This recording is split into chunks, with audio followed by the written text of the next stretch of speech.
Oh, faithfully bringing you value and insights into great books worldwide. Hi, this is Sally here with Book Talk.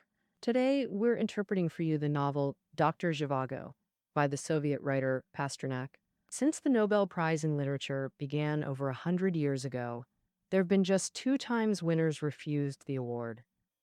Well, one was the French writer Jean-Paul Sartre in 1964. He turned down all official honors, and the other was Pasternak. But unlike Sartre, he refused it because he was pressured by the authorities. Oh, this whole mess started with Dr. Zhivago, which we're covering today. In 1957, at age 67, Pasternak finished this novel after 10 years of polishing, but it got rejected because the Soviet Union didn't like its ideas. Later, it was published in Italy and quickly caught the eye of the global literary scene. So, the next year, in 1958, the Swedish Academy announced they'd give Pasternak the Nobel Prize in Literature. Wow, this news caused a huge uproar in the Soviet Union. Pasternak got kicked out of the Writers' Union and was forced to say he wouldn't accept it. 2 years later, Pasternak passed away. 30 years later, in 1986, the Soviet Union cleared his name, and by 1988, Dr. Zhivago was published openly there. You could say this novel went through a rocky path, but finally earned its rightful place. Dr. Zhivago is called an epic novel of the 20th century.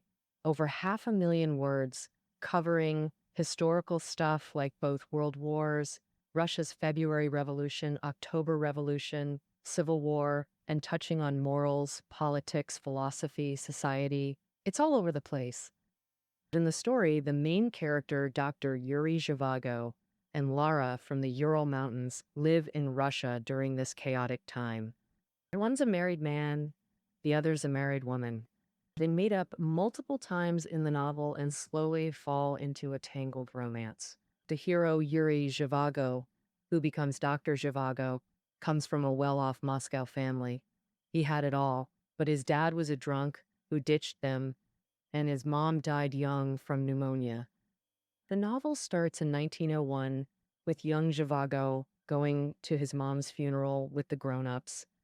Zhivago had this vague feeling it was the start of his family's downfall.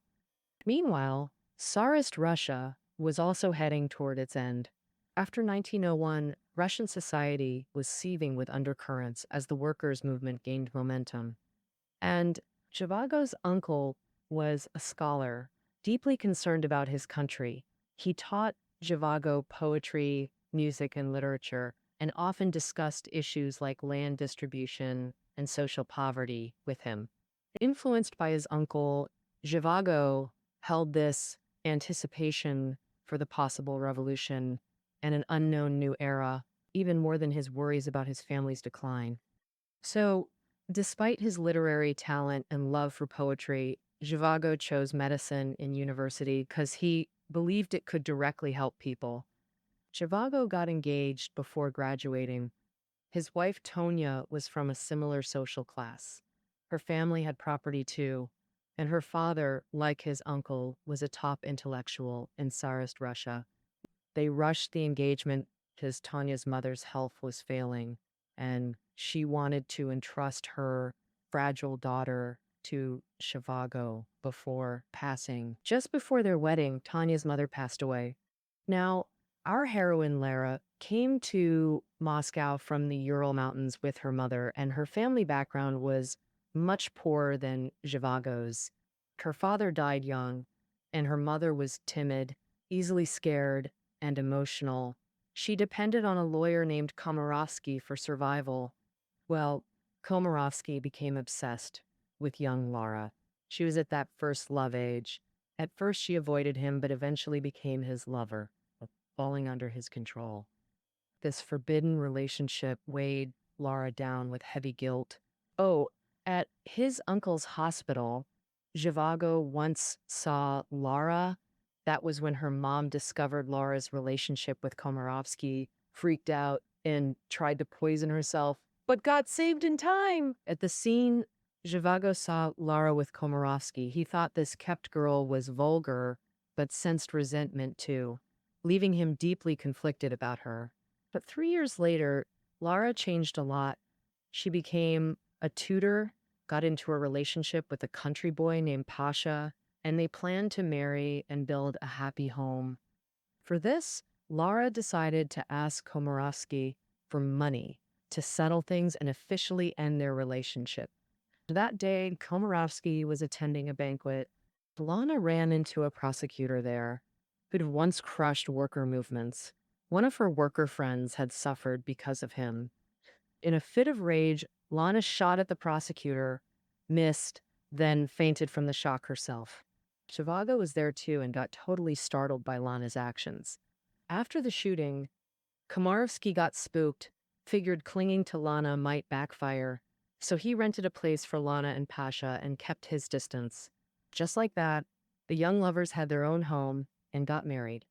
By then, revolution was brewing, workers striking nonstop, activists spreading revolutionary ideas everywhere. Meanwhile, Russia's nobles and landowners were making escape plans. Autumn 1914, World War I broke out, and Russia threw hundreds of thousands of young men into battle. But their weapons were outdated, and corrupt officials caused massive frontline casualties, fueling unrest back home and speeding up the Tsar's downfall. Amid the war, both our heroes' lives changed. First, Zhivago's wife, Tonya, went into labor. Zhivago waited nervously for 2 days, finally relieved when mom and baby were safe. But before he could relax, he got drafted as a battlefield medic. Soon after, during a military retreat, Zhivago got wounded and hospitalized. In the hospital, Zhivago spotted Lana doing rounds, recognized her instantly. Why was she here? Turns out, after marrying Pasha, Lana had a daughter.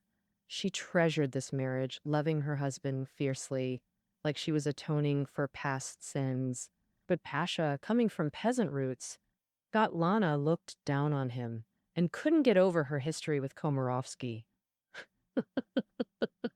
So their love faded till Pasha ran away. He wanted to join the revolution, take revenge on Russia's rich, and prove himself a man in battle. At first he wrote Lana letters, but after one military op, he vanished completely. Frantic with worry, Lana left her daughter with family back home and enlisted as an army nurse to search for Pasha. But another wounded soldier told Lana Pasha was probably dead, something she absolutely refused to believe. Oh, when she came to Zhivago's bedside to check on him, she couldn't hold back her tears anymore. She thought about how her child had lost a father now and could only rely on her, the mother. Worried about her poor child, she prepared to return to her daughter. But in 1917, Russia had two revolutions back to back, the February Revolution and October Revolution, toppling the Tsarist regime. By year's end, the October Revolution set up a proletarian government. The Soviet Union was born. With the chaos, transportation collapsed. Lana couldn't go back home. After Zhivago recovered, he too had to stay and work at the hospital with Lana. Under the revolutionary tide, society showed its brutal reality. Many used this chance to settle personal scores, branding enemies as spies or counter-revolutionaries, killing them freely.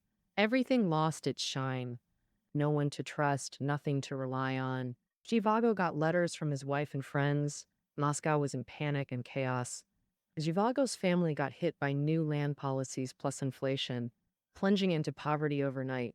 Zhivago was exhausted, tense all day, tossing and turning at night. He thought about Tanya and the kids, maybe waiting for him, about getting back to normal work, all while feeling uneasy inside. He realized that in this grand upheaval, individuals couldn't control their fate. Even families weren't safe harbors anymore. By then, Zhivago and Lana had become colleagues. He learned her story, and they grew closer. One night, Zhivago saw Lana ironing alone and started chatting with her. Zhivago said, "It's like Russia's lid got blown off. Everyone's exposed under the sky, all with unprecedented freedom."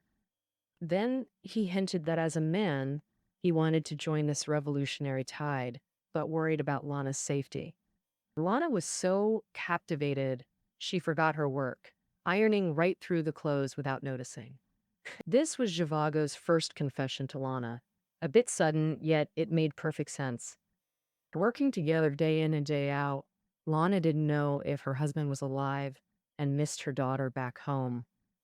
Then Zhivago, too worried about his wife, kids, and relatives in Moscow, fearing for their safety.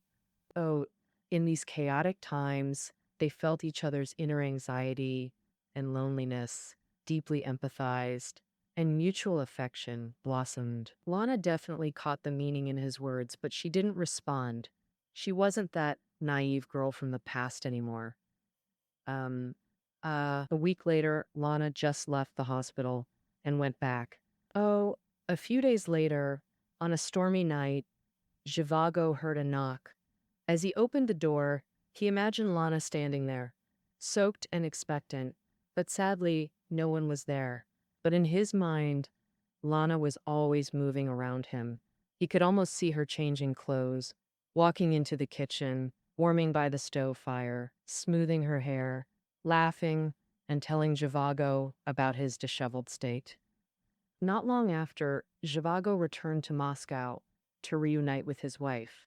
Meeting old friends felt like lifetimes had passed. During the war, the turbulent times had already taken a big toll on his family.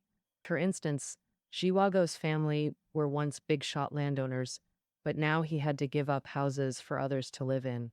Zhivago didn't complain about this because he himself yearned for a more equal society, but poverty was a harsh reality.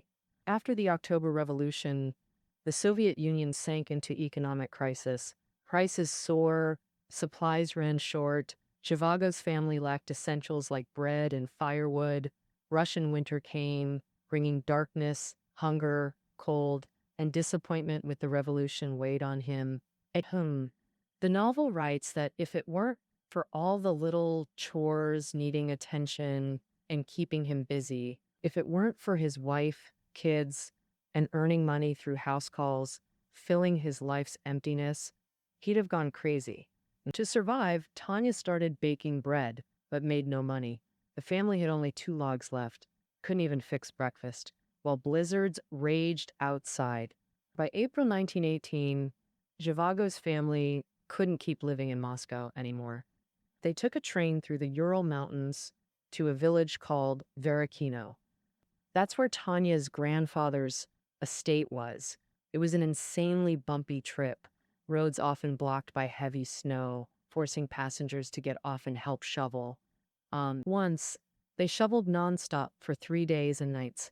And at every station, Zhivago's family heard news about peasant uprisings or local military clashes. The Soviet Red Army is fighting with old forces all over the place, so ordinary folks have to fend for themselves. Oh, some soldiers from the front lines got accused of treason and were shoved onto trains headed for exile in Siberia. Along the way, Zhivago was almost labeled an oppositionist. His papers got seized, and he was dragged to see a military commissar. He saw battles raging in the fields outside, with folks dying nonstop, yet these top officials were just casually chatting about the weather.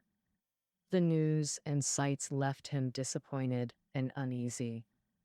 He felt society was on the edge of collapse, but luckily, Zhivago was cleared and got his papers back. They got back on the road and finally made it to Verakino.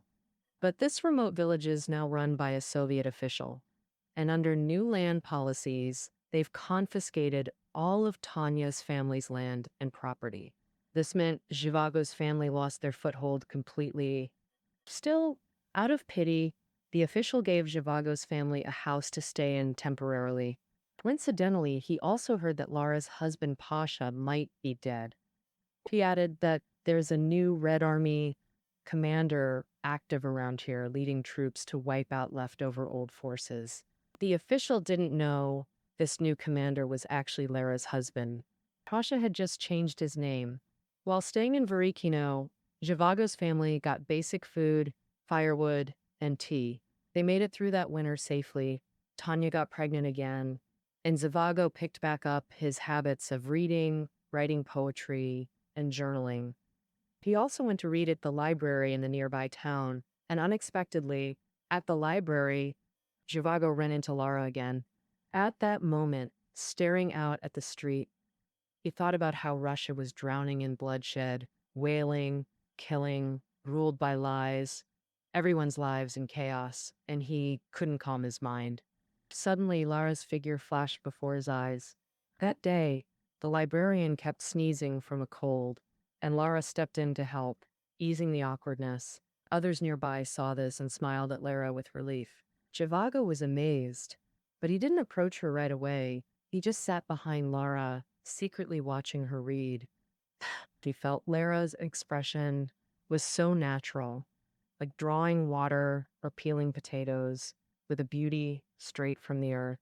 He thought about the tree leaves outside the library window, changing with the season's cycle, but the earth itself stays the same. Oh, he thought history's the same. Beneath all those temporary changes, there's something eternal and unchanging hidden. His messy thoughts calmed down because Lara showed up, and Zhivago finally focused and started reading. When he looked up, Lara was already gone. Zhivago quickly copied her address from her library card. When he found Lara, she was drawing water at the well. Lara took Zhivago's hand into her temporary apartment, just like the assigned house Zhivago's family had in Verikino. The apartment Lara lived in also belonged to someone else. And Lara said she knew Pasha was that new Red Army commander, but who can really tell with war stuff? She'd lost hope for Pasha's return and had to care for her daughter alone.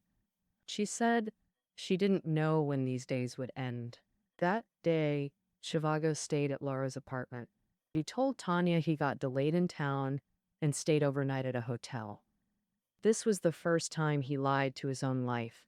For over 2 months after, Zhivago met Lara secretly many times and the lies kept going. Zhivago was full of guilt. He loved Tanya. She was gentle, caring, pure-hearted, but he kept hurting her. Then he went home. His family treated him warmly as usual, but it made him feel totally ashamed. When everyone was chatting excitedly, Zhivago suddenly thought of his actions and froze, going silent. He couldn't hear or understand anything around him. At meals, he choked on food a few times, coughing hard and holding back tears. Tanya asked worriedly, "Did you hear bad news in town? Did someone else get jailed or shot? Tell me, don't worry. It upsets me." Zhivago's conscience got worse, torn between his kind, pregnant wife and his beautiful lover. So he decided to cut ties with Lara, affectionate ties. He wanted to see Lara one last time, say everything he needed to, then go home and confess all to his wife. But right on his way to see Lara for that last time, Zhivago got seized by 3 armed men. These 3 were all soldiers from the Red Army guerrilla unit. Originally in this area, the White Army had the upper hand. So the Red Army had to fight as guerrillas, trying to turn the tide. Now, the guerrillas demanded Zhivago serve as their military doctor or they'd shoot him.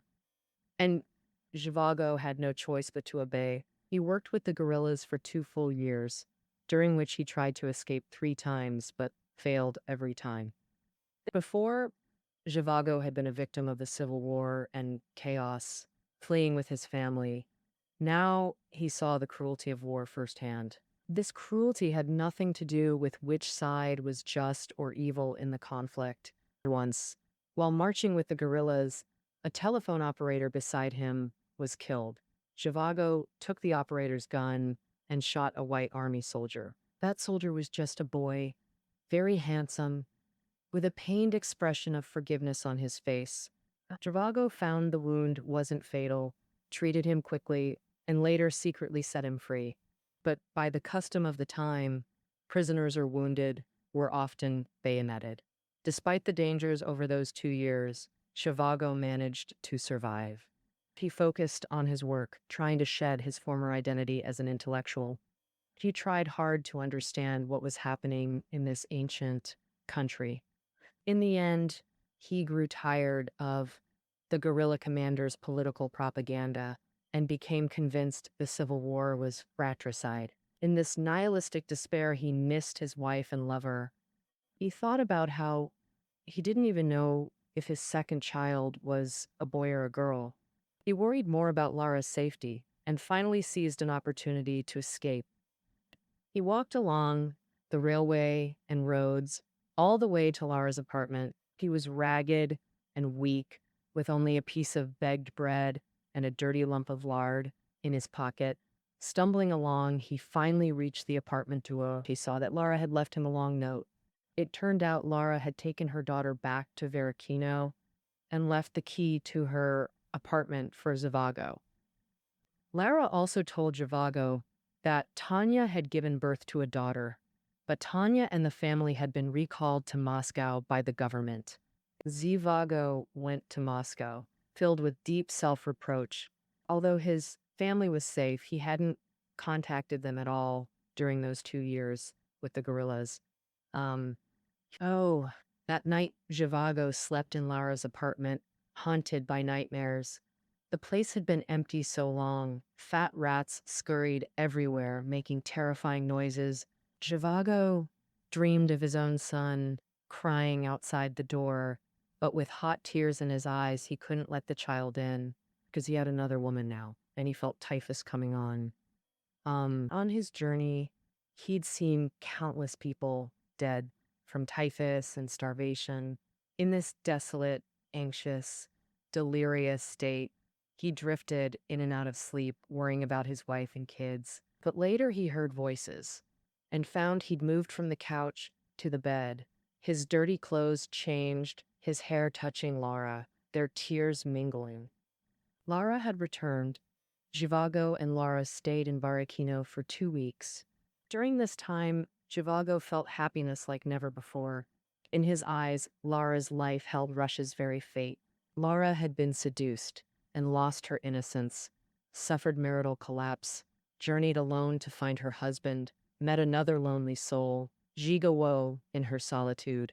Unpredictable encounters crashed into her life. She bore suffering, sought hope, and burned with passion. In the book, Lara's image is often linked to earth and nature. During that stormy night at the field hospital, Zhivago once imagined Lara emerging from the pouring rain.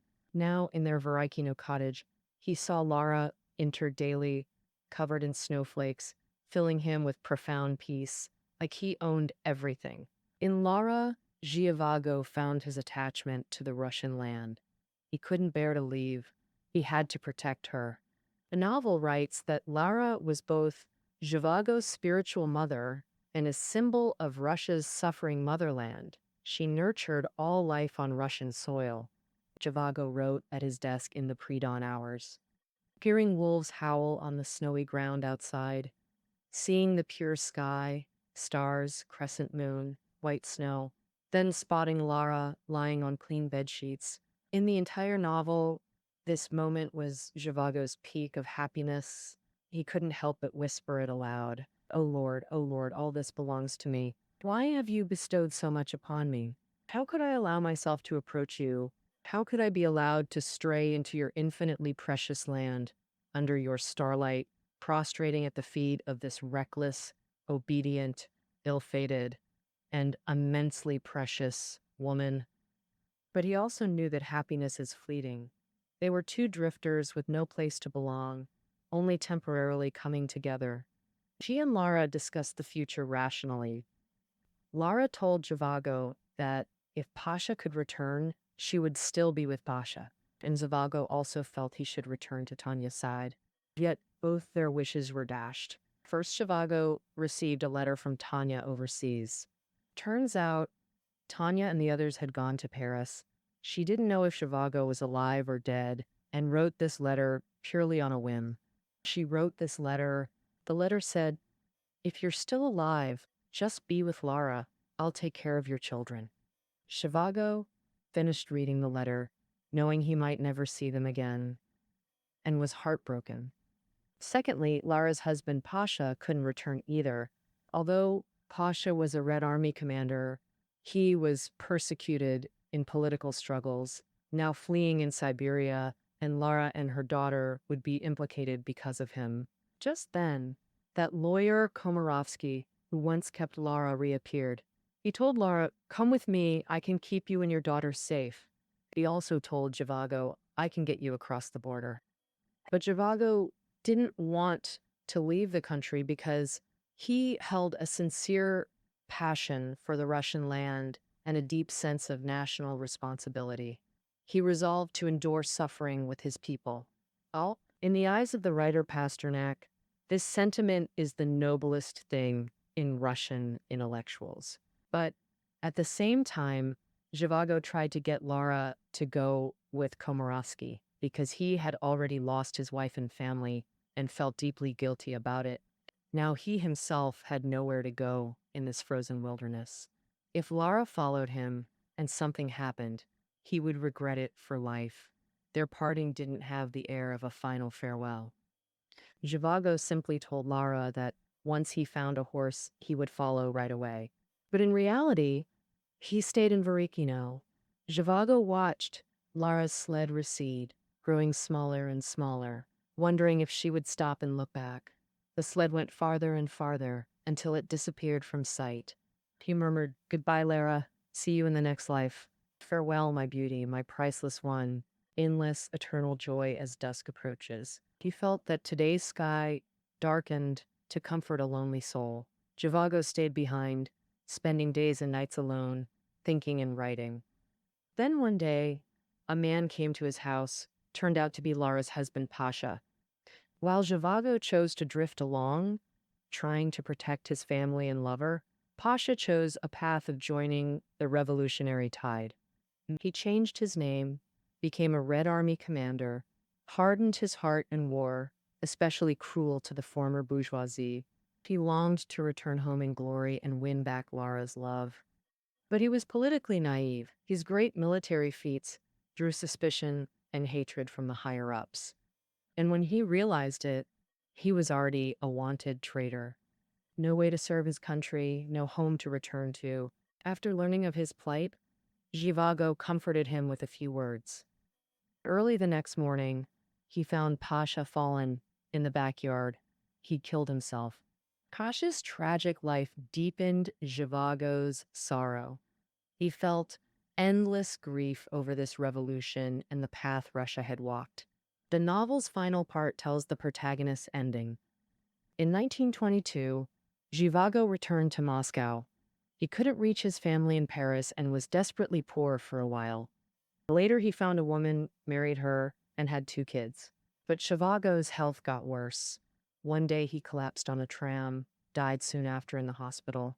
Lara rushed to his funeral and wept uncontrollably. After the funeral, Lara vanished without a trace. The book says she was likely arrested and died in a Soviet labor camp. As the story ends, history has moved into World War II. In 1943, Zhivago's 2 old friends met a girl doing laundry at a camp on the front lines. After talking with her, the old friends nodded to each other. They knew this girl was Zhivago and Lara's daughter. The novel thus ends the story. Protagonist Zhivago mirrors the author Pasternak himself. Both grew up in late Tsarist Moscow, intellectuals from the old era. Facing the new regime after the October Revolution, Zhivago didn't immigrate like many upper-middle-class Russians. He chose to stay. He was a visionary, enlightened intellectual who once celebrated the revolution's arrival. He passionately believed revolution could correct centuries of injustice, even calling the October Revolution a brilliant surgical operation. But later, Zhivago witnessed war's devastation firsthand, seeing many fall to comrades' bullets. His wife and children were exiled. His lover, Lara, left reluctantly. He gradually realized war is fratricide. After the Soviet regime's birth, brutal civil war followed, economy collapsing, while the state pushed worker-peasant soldier supremacy. Intellectuals were marginalized. Zhivago first survived as a doctor, then lost everything when property got seized. Exiled to Varikino, he couldn't even practice medicine, all slipping away, leaving him devastated. Disillusioned with revolution, he turned inward, pouring thoughts and feelings into writing. His anguish and isolation mirrored what most Russian intellectuals endured then. Amid epochal shifts, they were adrift and fragile, uprooted, fate cruel. But Zhivago's poetic lament for the era clashed with Soviet literary dogma, leading to Pasternak's persecution and forced Nobel Prize refusal. Yet no ban could dim the novel's brilliance. Its love for Russian soil and eternal devotion earned global reverence for Zhivago and Pasternak. War shattered Zhivago's talent, passion, ideals, but through chaos and exile, he never lost his bond with the land. The novel often shows Zhivago gazing at war-ravaged fields, forests, villages, at crops gone wild from neglect. These scenes symbolize Lara's wandering youth and his grieving soul. Their love eased wartime despair and deepened his connection to the earth. But he couldn't make promises to Lara, just as he couldn't heal the scarred land. He couldn't thrive under the new regime or truly connect with the common people. This is the deepest loneliness and helplessness of an intellectual from old Russia, one forever bound by blood to the land and this ancient nation. Love is the final salvation for those adrift with no one to rely on. In Zhivago's heart, his love for his beloved, the land, and the country were one. The more he cherished Lara, the more he clung to Russia. Destitute in Russia, Zhivago refused to leave this land until death. This love and attachment, in Pasternak's eyes, captures the true soul of the Russian people, even leaving behind familiar, majestic landscape. As the novel ends, they loved not as slaves of passion, as some claim. They loved because everything around them, the earth beneath, the sky above, willed it so. In the hardest, most perilous times, they never lost their shared land, their created world where the universe is most sublime, the most moving emotion.